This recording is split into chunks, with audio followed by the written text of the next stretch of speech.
ठीक है।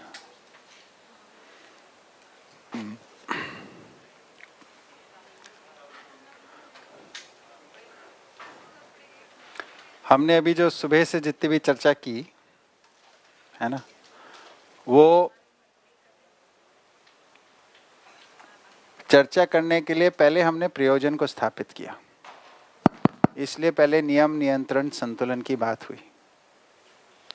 संतुलन के अर्थ में हमारे को परमाणु में व्यवस्था समझ में आती है। अगर हमारे में संतुलन की समझ नहीं है, संतुलन की आवश्यकता हमारे में स्थापित नहीं हुई है, तो हम समझने जब जाते हैं तब सब कुछ फिर कुछ व्यवस्थित रूप में समझ नहीं पाते। विज्ञान के साथ जो समस्या है वो इतनी हुई कि उधर संतुलन की समझ नहीं है ना। तो संतुलन होना ही, हाँ हाँ, ठीक ठीक।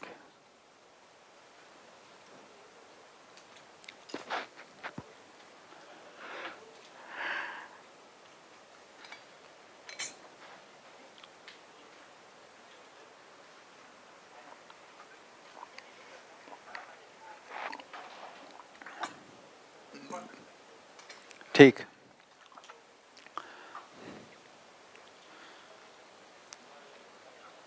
हाँ ठीक है।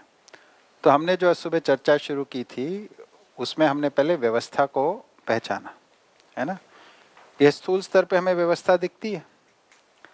तो ये व्यवस्था का जो मुद्दा है ये पहचानना क्यों जरूरी है? क्योंकि अब जितना क्रम हम ये अनुगमन में देखेंगे इसको व्यवस्था के अर्थ में देखेंगे, है ना। और व्यवस्था का प्रयोजन जब हमारे को स्वीकार हो जाता है कि अस्तित्व में व्यवस्थित होना ही प्रयोजन है, और व्यवस्था में जो नियम है, नियंत्रण है, संतुलन है ना, इस अर्थ में हम चीज़ों को देखेंगे।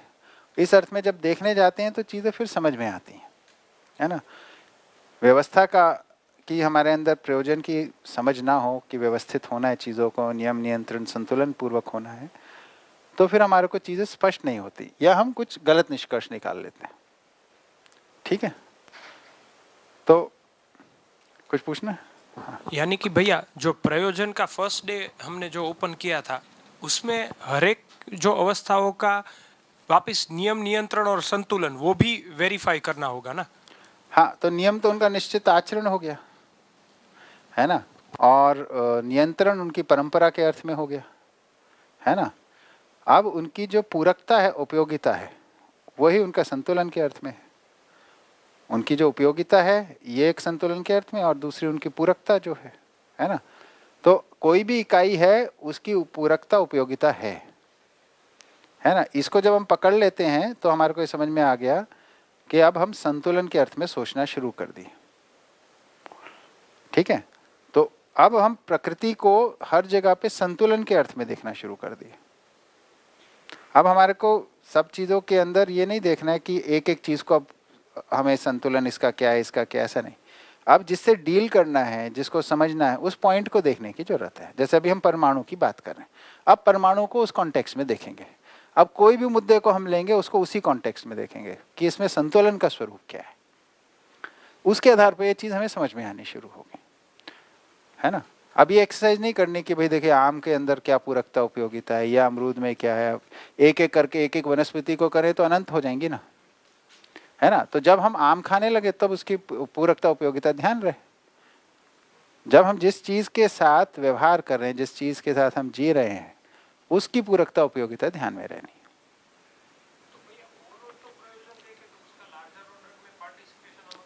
हाँ, राइट।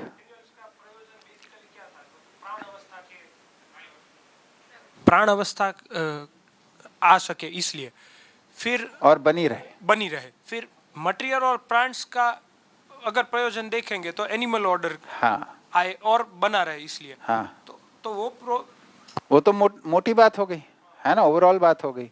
मैं कह रहा हूं कि तो ये इससे हमें क्या मिला, ये चीज को स्टडी करने से हमारे पास क्या चीज आई। तो इससे हमारे पास ये समझ में आया कि हम चीजों को नियम, नियंत्रण, संतुलन के अर्थ में अध्ययन कर सकते हैं। हमने कहाँ से बात शुरू की थी सुबह कि व्यवस्था ही समझ में आती है, तो व्यवस्था का ही अध्ययन होता है ना। तो व्यवस्था का अर्थ बोला नियम, नियंत्रण, संतुलन पूर्वक होना एक। फिर दूसरा बोला उसके निश्चित अंग अंश होते हैं, निश्चित उसकी क्रियाएं होती है और निश्चित भागीदारी होती है ना। इस रूप में हम चीज़ों को स्टडी करें। इस मॉडल को लेके चलने से हमारे को चीज़ों की समझ बनती है। परमाणु की समझ जो बन रही है इसलिए बन रही है क्योंकि हम उसको इस मेथडोलॉजी से समझ रहे हैं। जब इसको छोड़ के परमाणु को अध्ययन करने गए तब कुछ हाथ नहीं लगा, या जो हाथ लगा वो बहक गया, उससे परमाणु युद्ध में पहुंच गए हम।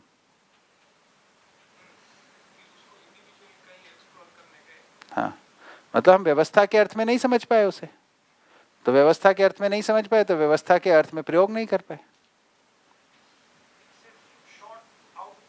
हाँ हाँ, बस बस बस वही, तो शॉर्ट टर्म गेन्स के ऊपर लगे रह गए। इसलिए प्रकृति के अध्ययन के साथ मानव का अध्ययन साथ में होना जरूरी। मानव के अध्ययन के आधार पर ही प्रकृति का अध्ययन है, वो छोड़ के नहीं करना है। और इसलिए मानव के साथ उसकी रेलेवेंस क्या है, इसको बार बार पकड़ना है, वो छूट जाता है नहीं तो। ठीक है ना, ठीक है। तो हमारी चर्चा परमाणु में, हमने परमाणु के मॉडल की बात करी थी और हमारी एंड में जो चर्चा चल रही थी वही चल रही थी कि विज्ञान में जो अध्ययन किया उसके अंदर पहले आवेश को पैदा किया, आवेशित वातावरण में इकाई को देखने गए तो परमाणु में आवेश दिखे। अगर उसको आवेशित नहीं करते हैं तो उसमें आवेश है नहीं। ये आवेश कहाँ से आता है? जब हम उसको किसी है ना आवेशित फील्ड में डालते हैं तो वो उसकी व्यवस्था बिगड़ती है, उस बिगड़ी हुई व्यवस्था के स्वरूप में आवेश दिखते हैं, है ना। जो प्राकृतिक व्यवस्था है उसके अर्थ में आवेश नहीं है, तब तो बना ही हुआ है, वो अपने क्रिया में लगा हुआ है सतत, है ना। स्वभाव गति में ही आचरण है, तो इसलिए आचरण का अध्ययन करना है, स्वभाव गति में हमें अध्ययन करना है, ना कि आवेशित गति में। आवेशित गति में कोई आचरण नहीं होता है। ठीक है, तो परमाणु के स्तर पे अब ये आपको स्पष्ट हो गया। एक बात तो ये स्पष्ट हो गई कि परिवेशीय अंश जो है शून्य आकर्षण में है। दूसरी बात ये समझ में आई कि जो नाभिकीय का एक चुंबकीय प्रभाव क्षेत्र है जिसके अंदर सारे परिवेश हैं, उस परिवेश के अंदर जो परिवेशीय अंश हैं उन सबके भी अपने अपने चुंबकीय प्रभाव क्षेत्र हैं छोटे छोटे। इन दो जो प्रभाव क्षेत्रों के, चुंबकीय प्रभाव क्षेत्रों के आपस की जो क्रिया है ना, उससे इसके बीच में एक इलेक्ट्रिक पोटेंशियल बनता है और उस पोटेंशियल का संतुलन ही ये ऑर्बिट्स है। ऑर्बिट वो चीज है, परिवेश वो चीज है जहां पे ना तो खिंचाव है ना रिपल्शन है, ना आकर्षण है ना विकर्षण है, संतुलन है। हाँ, एक्सिस को मत करो अभी, केवल इतनी बात को देखना है कि ये जो शून्य आकर्षण में है, जितने भी ऑर्बिट्स हैं शून्य आकर्षण में कहीं है इसमें। हाँ, तो गति तो है ही, गति खत्म नहीं होगी इकाई में। इकाई में गति है और वो एक निश्चित अच्छी दूरी बनाए हुआ है उस इकाई के साथ, है ना। तो ये ऊर्जा संतुलन के रूप में या गति संतुलन के रूप में ना तो आकर्षण में आ रहा है ना विकर्षण में जा रहा है ना। इससे आगे पीछे कहीं स्थित करने की कोशिश करते हैं, है ना। ये ऑर्बिट, एक ऑर्बिट है दूसरा ऑर्बिट, इसके बीच में कोई जगह नहीं है जहाँ पे वो स्थित होगा। वो खट से या तो ऊपर वाले ऑर्बिट में जाएगा, नीचे में चले जाएगा, है ना। तो ये संतुलन के क्षेत्र हैं, ये गतियों के संतुलन के क्षेत्र हैं जो कि स्वाभाविक विधि से होता है ना। जब इस संतुलन से बाहर होगा तो आकर्षण या विकर्षण में ही होगा ना भाई। शून्य आकर्षण में नहीं होगा तो आकर्षण या विकर्षण में होगा ना। अभी देखो, पहले जो बोल रहा हूं उसको सुनो। अभी जहां पर हैं, जिस परिवेश में है, वो शून्य आकर्षण है, ये समझ में आ गया? सुबह बात हुई, ठीक है। नहीं है तो शून्य आकर्षण की बात क्या थी कि आकर्षण का मतलब होता है पास आने की गति, विकर्षण का मतलब होता है दूर जाने की गति। जब वो एक निश्चित परिवेश में है तो पास आ रहा है या दूर जा रहा है? शून्य आकर्षण में। अब समझ में आया शून्य आकर्षण में है, ठीक है। अब शून्य आकर्षण एक संतुलन है। अब इससे आगे पीछे होगा उसके लिए उस या तो आकर्षण होना पड़ेगा या विकर्षण होना पड़ेगा, इतनी सामान्य सी तो बात है।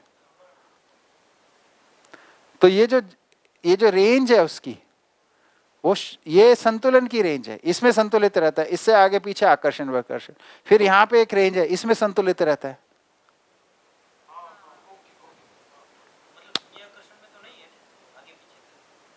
जब आगे पीछे होता है तब शून्य आकर्षण में नहीं है, जब परिवेश में है तब शून्य आकर्षण में है। तो ऑर्बिट तो हमेशा ही आवेश में बदलेगा।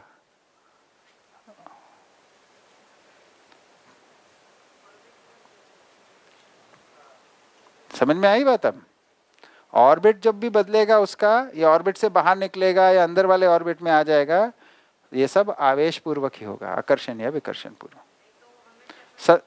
संतुलन में ही रहेगा। हो गया ना कनेक्ट? हाँ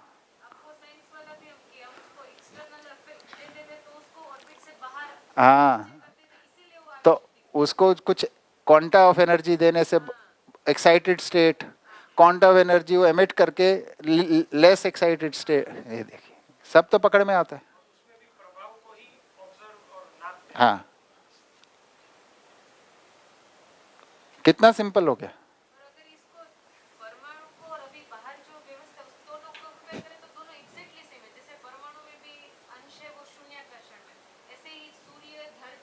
ये सब शून्य आकर्षण में है। हाँ हाँ, बाहर तक सेम है, बिल्कुल शून्य आकर्षण की गतियां सेम है, समान है। हाँ, तो आप क्या बोलोगे कि जो धरती सूर्य के आसपास है, इस पे कोई खींचातानी चल रही है? बस ये समझ में आ गया। हाँ, तो शून्य आकर्षण कहाँ से होता है? जब मध्यस्थ के प्रभाव में होते हैं। इसलिए आत्मा मध्यस्थ है, सत्ता मध्यस्थ है, आत्मा मध्यस्थ क्रिया है। इस रूप में जब तक वो जागृत नहीं होती, हम शून्य आकर्षण में नहीं रहते, तब तक हम सम विषम प्रभावों से प्रभावित रहते हैं। इसलिए आकर्षण विकर्षण में बने रहते हैं।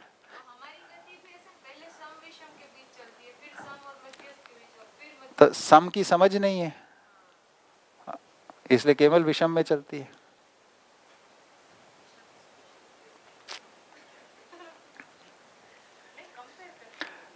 ठीक है। हाँ, तो ये बात समझने से बहुत आराम में आ जाते हैं कि जो परमाणु की व्यवस्था है वो संतुलन की व्यवस्था है, इसलिए उसमें स्थिरता है। इसलिए परमाणु के जितने गठन हैं सब स्थिर गठन है। स्थिर का मतलब इधर दीर्घकालीन से है, निरंतर से नहीं, क्योंकि जड़ रचना है, इसकी निरंतरता हो नहीं सकती है ना। जड़ के अंदर कभी ना कभी तो गठन बदलेगा ही, पर स्थिर इस अर्थ में कि दीर्घकालीन है, लंबे समय तक बना रहता है। भाई जिस परमाणु से ये मिट्टी बनी है, सीमेंट ईंट है ना, लोहा बना हुआ है, अगर इसका स्ट्रक्चर स्टेबल ना हो तो बिल्डिंग खड़ी रह सकती है क्या? है ना। तो जब तक ये स्ट्रक्चर स्टेबल है परमाणु के, तब तक ही तो उससे बने मॉलिक्यूल स्टेबल है, तभी तो उससे बने मॉलिक्यूल से बनी रचनाएं स्टेबल है। ठीक है ना।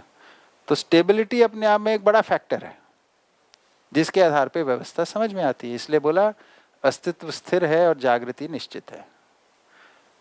जो स्थिरता है वो स्ट्रक्चर के अर्थ में, परंपरा पूर्वक स्ट्रक्चर बनते रहते हैं और उसके आधार पे आचरण होते रहते हैं। जैसा स्ट्रक्चर वैसा आचरण, जड़ संसार तो इतना ही है। ठीक है ना, बढ़िया। अब ये जो परमाणु अंश परिवेश में इतनी तीव्र गति से चल रहे हैं, तो इससे क्या होता है, 3 प्रभाव उत्पन्न होते हैं। एक तो विद्युत, तो हर परमाणु परिवेश में, हर परमाणु के परिवेश में या परिवेशीय अंशों में विद्युत की उत्पत्ति होती है। भाई कोई भी चुंबकीय प्रभाव क्षेत्र में दूसरा चुंबकीय प्रभाव क्षेत्र जब घर्षण करता है तो उसमें चुंबकीयता होती है, दूसरा उससे ताप उत्पन्न होता है। जब भी मैग्नेटिक फील्ड को वेरिएट करोगे आप, इंडक्शन कुकर जानते हैं आजकल खूब चलते हैं, रसोइयों में आ गए, वो किस सिद्धांत पे काम करते हैं? इलेक्ट्रॉनिक्स वाले बताएंगे ना? हाँ, कहाँ है जी? हाँ हाँ, व्हाट इज इंडक्शन हीटिंग? क्या सिद्धांत काम करता है? क्या चीज इंडक्शन हो रहा है? रसोई में ज्यादा जाते नहीं लगता है। हाँ, किस चीज का घर्षण है? मॉलिक्यूलर स्ट्रक्चर पे, यानी नैनो लेवल पे घर्षण ही होता है। नहीं नहीं, वो अब आप माइक्रोवेव पे चले गए। माइक्रोवेव में जो हीटिंग होती है उसमें मॉलिक्यूल्स को एजिटेट करते हैं। सर इतना पता है, उसमें ये क्या बोलते हैं, एडी करंट लॉसेस की वजह से हीटिंग प्रोड्यूस होता है। हाँ, तो वेरिएटिंग मैग्नेटिक फील्ड है एक, उसके अंदर इलेक्ट्रोमैग्नेट का कॉइल होता है, उसको एक माइक्रो प्रोसेसर से उसके अंदर करंट को वेरिएट करते हैं। जैसे मैग्नेटिक करंट वेरिएट होता है, तो किसी भी करंट, किसी भी मेटल शीट के अंदर जब मैग्नेटिक फील्ड कम ज़्यादा कम ज़्यादा कम ज़्यादा करोगे तो गर्म हो जाएगी।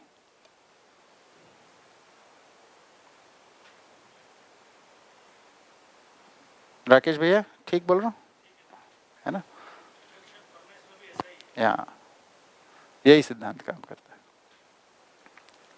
ठीक है, तो ऐसा ही एटम में होता है। एटम में होता है इसलिए तो फर्नेस में होता है। उल्टा नहीं है, फर्नेस में होता है इसलिए एटम में नहीं है, एटम में ऐसा है इसलिए फर्नेस में ऐसा है। हाँ, क्यों हीट हो जाता है ट्रांसफार्मर? क्योंकि वोल्टेज ऊपर नीचे होने से उसका मैग्नेटिक जो फील्ड है वो बढ़ता जाता, तो मेटल शीट सारी गर्म हो जाती है।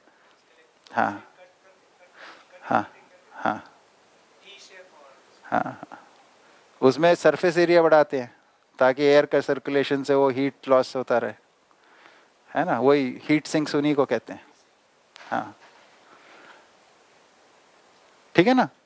तो ये जो कभी भी कोई चुंबकीय अच्छा, चुंबकीयता पदार्थ के साथ ही होगी, ऐसा नहीं है कि मैग्नेटिज्म होगा और कोई मटेरियल नहीं होगा, ऐसा नहीं होता। प्रभाव इकाई के साथ ही है, ये भी याद रखने की जरूरत है। अभी विज्ञान का बहुत सारा श्रम इसमें जा रहा है कि प्रभाव और इकाई को अलग कर दें, है ना? ऐसा होता नहीं है। जहां पे प्रभाव है वहां इकाई है ही, है ना? तो तीसरी चीज जो होती है, जब भी कोई चुंबकीय पदार्थ दूसरे चुंबकीय पदार्थ के साथ, है ना, एक फील्ड्स का जो घर्षण होता है, तो तीसरी चीज होती है ध्वनि, यानी साउंड। साउंड जनरेट होता है। मैग्नेटिक हमिंग सुनेंगे आप, ट्रांसफॉर्मर्स में भी आती है, सब में आती है, बड़ी बड़ी जो इलेक्ट्रिक लाइंस होती है उनमें होती है ना? तो मैग्नेटिक फील्ड्स के आपस के घर्षण में ध्वनि भी पैदा होती है।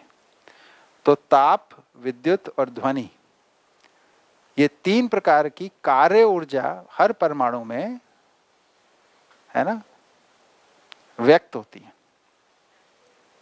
कार्य ऊर्जा कहा इन्हें। क्या कार्य ऊर्जा क्यों कहा? क्योंकि ये परिवेशीय अंशों की सापेक्ष क्रिया, नाभिकीय अंशों के सापेक्षता में जो क्रिया है उसके आधार पे होती है। क्रियाशीलता से हो रही है ना ये चुंबकीय, भाई नाभिकीय के चुंबकीय प्रभाव क्षेत्र में परिवेशीय अंश तेजी से घूम रहे हैं, इस क्रिया के कारण ये हो रही है, इसलिए इसको कार्य ऊर्जा भी कह रहे हैं और इसको सापेक्ष ऊर्जा भी नाम दे रहे हैं। ठीक है ना? इस घूमने की वजह से हर परमाणु में तीन प्रकार की फ्रीक्वेंसीज मिलती हैं। एक साउंड के अर्थ में फ्रीक्वेंसी मिलती है, एक हीट के अर्थ में मिलती है, और एक आपको इलेक्ट्रोमैग्नेटिज्म के अर्थ में फ्रीक्वेंसी मिलती है। यही उसके स्पेक्ट्राज होते हैं जो हम प्लैनेट्स के अंदर ऑब्जर्वेशन करते हैं ना, कि इसके अंदर कौन से एलिमेंट्स हैं, उस स्टार में कौन कौन से हैं, तो वो स्पेक्ट्रोस्कोपी, स्पेक्ट्रम स्टडीज जो करते हैं वो उसमें, है ना, स्पेक्ट्रम एनालिसिस, उसमें क्या देखते हैं, वो उन फ्रीक्वेंसीज को देखते हैं जो जो बैंड्स हैं, हर परमाणु की एक निश्चित फ्रीक्वेंसी ट्रांसमिट होती है। तो जो जो बैंड मिल जाते हैं वो एलिमेंट उधर है, जो जो नहीं है वो नहीं है, ऐसे पता चल जाता है। ठीक है, सूर्य में हाइड्रोजन है ज्यादा, हीलियम है, कैसे पता? सूर्य की रोशनी का जो एनालिसिस किया स्पेक्ट्रम है उसमें दिखता है। कोई ने, किसी ने जाके सूर्य से सैंपल थोड़ी ना लिया।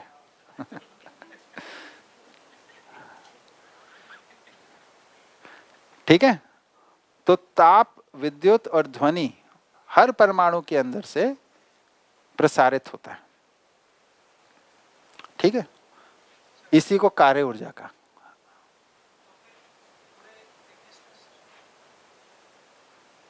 तो पूरे एग्जिस्टेंस के अंदर देखने जाए तो क्या 120 प्लस 121 परमाणु का ही समूह होगा? मीन्स गैलेक्सी, आउटर गैलेक्सी में भी जाए, कोई भी गैलेक्सी में जाए, आउटर गैलेक्सी के आउटर में भी जाइए, हाँ, तो उसके भी आउटर में जाइए। 121। हाँ, कल क्या शब्द आया था वो, एक हम पढ़ रहे थे ना, कि अनंत से भी अधिक जो था,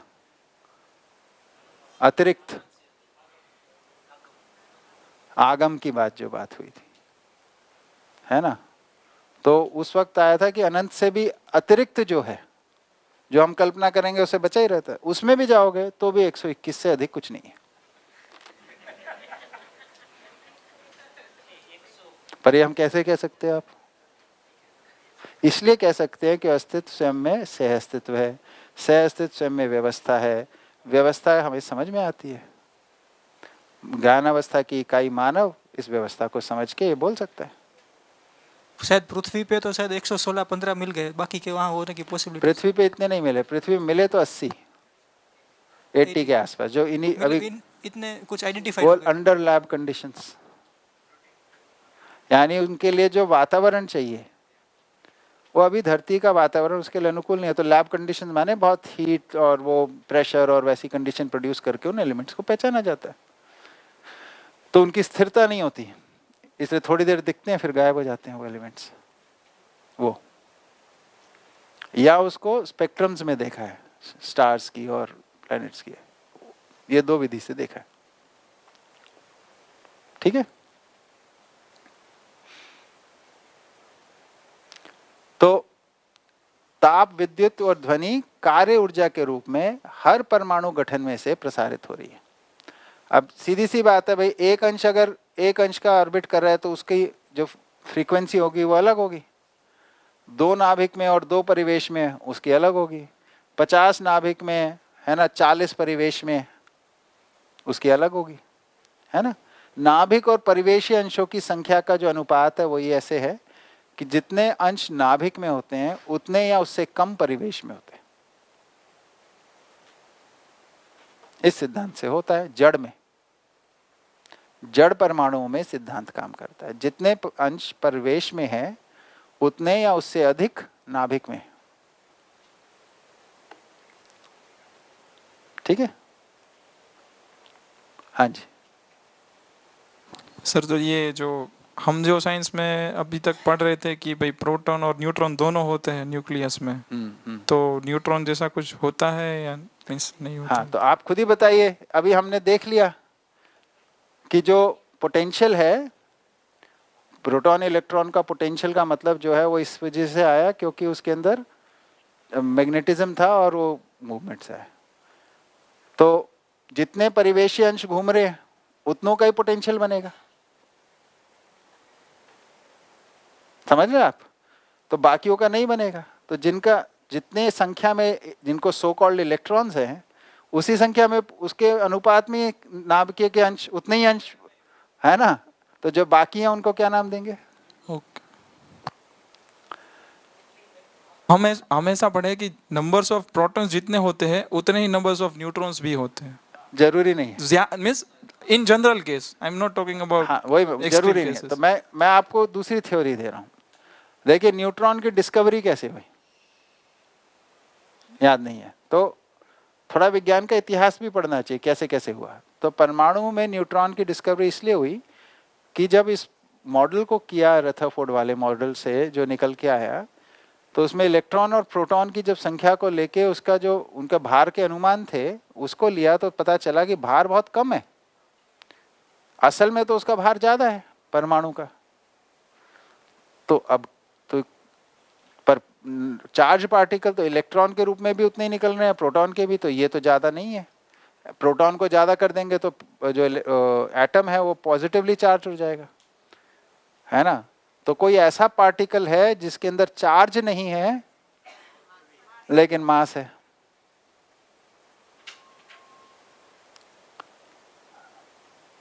पर मैग्नेटिज्म को पहले लाने से ये वाला कंफ्यूजन नहीं होता, ठीक है ना,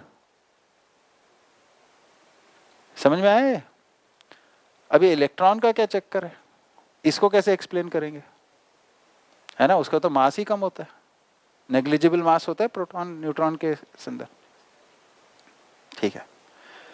तो विज्ञान में जब रिसर्च की गई, उन्होंने मास की डिस्कवरी की या वेट की गणना की।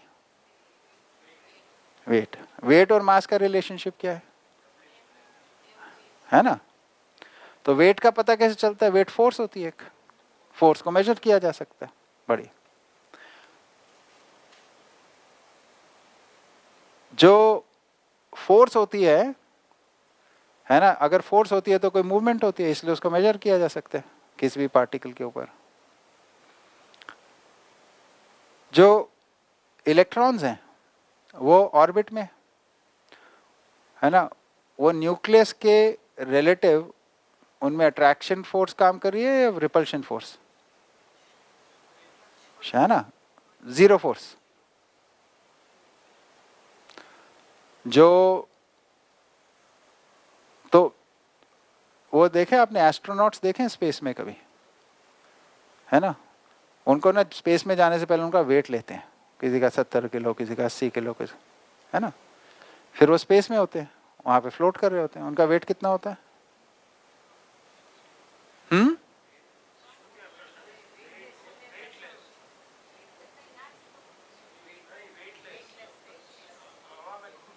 तैरते हैं वो स्पेसशिप में,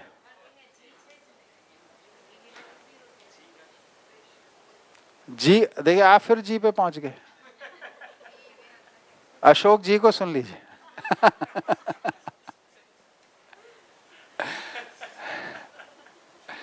जीवी का चक्कर नहीं है, सामान्य सा तर्क है। वो एक निश्चित दूरी में है, ना आकर्षण में है ना विकर्षण में है, शून्य आकर्षण में है। शून्य आकर्षण का मतलब किसी की तरफ जा नहीं रहा, किसी से दूर नहीं भाग रहा, तो कोई फोर्स नहीं है उस पर, इसलिए वेट जीरो है। उसका मास जितना धरती पे था उतना ही मास है, ठीक है। तो इलेक्ट्रॉन भी ऐसे ही है,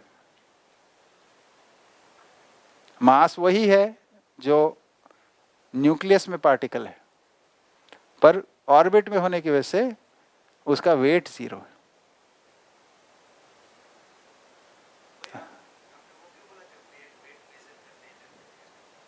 ताकि आपका ध्यान जाए वेट पे।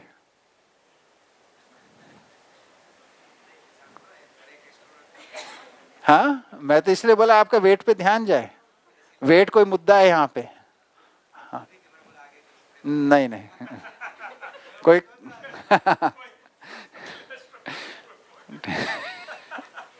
वेट ज्यादा होता तो नहीं भेजते। हाँ जी सर, एक और भी देखा था डिस्कवरी में, ऐसा आया था कि भाई जैसे कोई भी चीज एक सेंटर को लेके जब घूमती है, हाँ। तो उसका वेट ऑलमोस्ट जीरो हो जाता है। हाँ। इवन अर्थ पे भी अभी भी जब कुछ घुमाते हैं हम, तो उसका वेट बैलेंस हो जाता है, ऐसा हाँ। मीन्स देखा था डिस्कवरी में। हाँ, तो वही तो बता रहा हूँ, यानी अगर पृथ्वी के बाहर भी नहीं भी जा रहा है, यहीं पे हम कुछ वही तो, ऐसे ये कर रहे हैं। ये जो घूमने की जो चीज है ना, इसमें क्या हो जाता है, घूमने से वो शून्य आकर्षण में आ जाता है, इसलिए वेट जीरो हो जाता है ना। इसलिए किसी भी आकर्षण में नहीं होता है वो। तो किसी के साथ एक संबंध पहचान के जब उसकी परिक्रमा होने लगती है, अच्छा, धरती पे कराने के लिए आपको कोई ना कोई तो रस्सी बांध के रखनी पड़ेगी या कोई कुछ ना कुछ करना पड़ता है। हाँ, वो तो स्पीड का भी चक्कर है, वो तो स्पीड का चक्कर भी है। हाँ, रोटेशन से भी उसके अंदर इफेक्ट आएगा, वो भी उसमें हेल्प करता है, लेकिन वो एक उसकी स्पीड का भी चक्कर है ना। जैसे प्लेन जो है वो भी फ्लोट कर जाता है ना, वो तो बॉयंसी का प्रिंसिपल है जिसके अंदर वो, और वो चलता है उसमें आपका क्या नाम था, बर्नौलीज प्रिंसिपल चलता है ना। तो बर्नौलीज प्रिंसिपल के आधार पे प्लेन को उड़ाते हैं बेसिकली, है ना। ठीक है, आगे बढ़े। तो परमाणु में कार्य ऊर्जा का स्वरूप स्पष्ट हुआ। कौन सी कार्य ऊर्जा आ रही है? ध्वनि, ताप और विद्युत।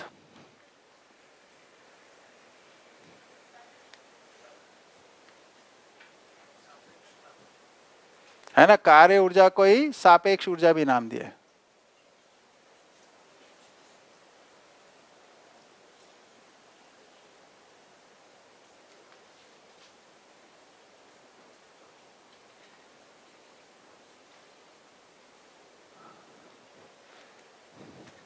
और ये समझ में आए कैसे आ रही है ना।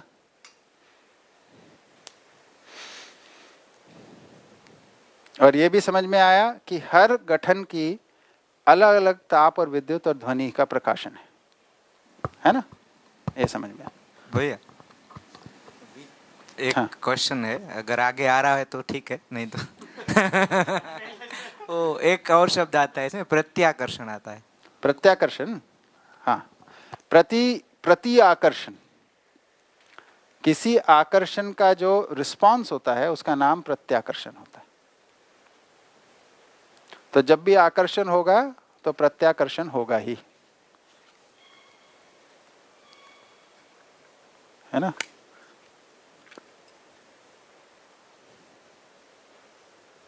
आकर्षण के आधार पे जो रिस्पांस देती है इकाई, एक व्यक्ति, जैसे मैं आपके प्रति आकर्षण हुआ, आपको जैसी पहचान में मैं आपको आकर्षित हुआ, आपका एक रिस्पांस बनता है, वो प्रत्याकर्षण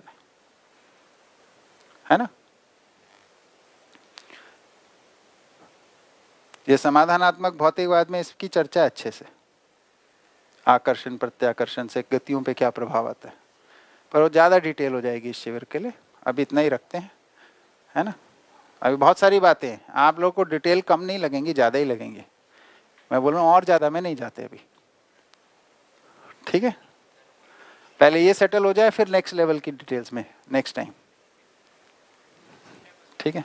हाँ हाँ, जितना है उतना है।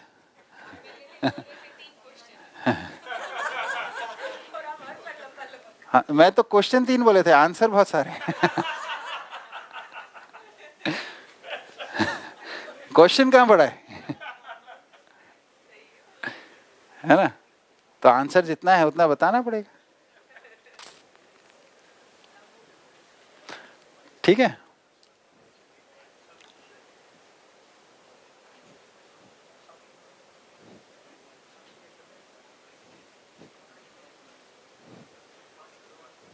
अब थोड़ी सी चर्चा करेंगे भूखे और अजीर्ण।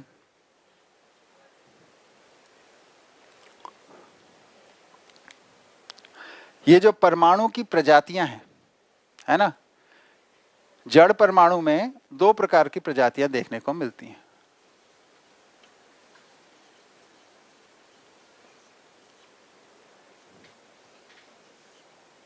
एक है जड़, नहीं सॉरी, भूखे, और दूसरे अजीर्ण। क्या मतलब है इनका? क्या बात?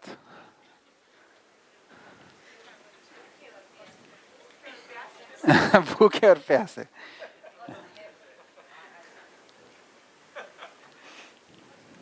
बताइए, भूखे और अजीर्ण का। हाँ जी, पीछे माइक दीजिए भैया को।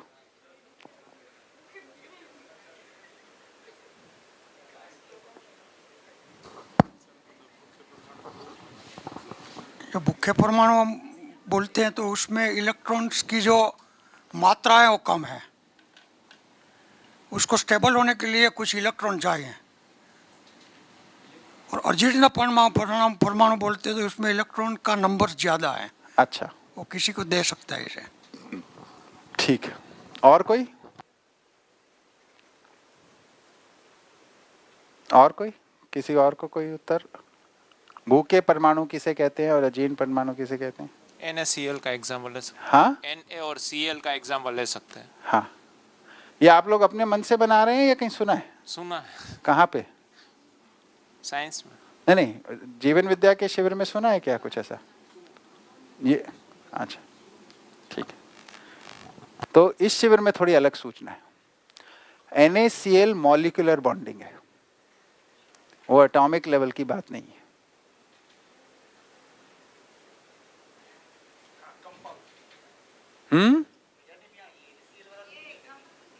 अच्छा, नहीं मालूम नहीं मेरे को तो कोई